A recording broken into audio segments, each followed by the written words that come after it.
लोहाराच्या बंद दुकानात फिरता फिरता एक साप घुसला। तिथे सापाच्या रुचीची कोणतीच गोष्ट नव्हती। तिथे पडलेल्या एका करवतीमुळे त्याला खूप किरकोळ जखम झाली। घाबरून सापाने मागे वळून पूर्ण ताकदीने करवतीला चावलं। सापाच्या तोंडातून रक्त वाहू लागलं। पुढे सापाने आपल्या स्वभावाप्रमाणे करवतीला स्वतःला गुंडाळून बांधून आणि गुदमरून मारण्याचा पुरेपूर प्रयत्न केला। दुसऱ्या दिवशी जेव्हा लोहाराने दुकान उघडलं तेव्हा त्याला करवती भोवती गुंडाळलेला मेलेला साप दिसला, जो इतर कोणत्याच कारणास्तव नाही तर स्वतःचा रागाचा आणि अहंकाराचा बळी पडला होता।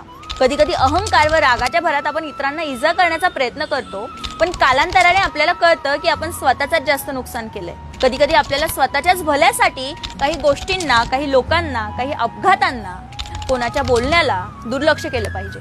स्वतःला लक्षपूर्वक काही गोष्टींकडे दुर्लक्ष करण्याची सवय लावली की आयुष्य आणखी सोपं होऊन जातं।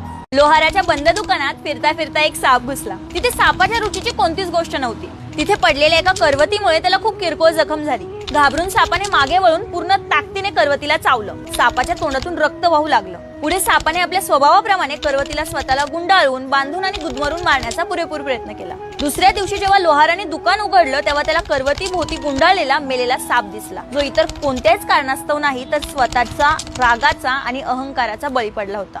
कधी कधी अहंकार व रागाच्या भरात आपण इतरांना इजा करण्याचा प्रयत्न करतो, पण कालांतराने आपल्याला कळतं की आपण स्वतःच जास्त नुकसान केलंय। कधी कधी आपल्याला स्वतःच्याच भल्यासाठी काही गोष्टींना, काही लोकांना, काही अपघातांना, कोणाच्या बोलण्याला दुर्लक्ष केलं पाहिजे।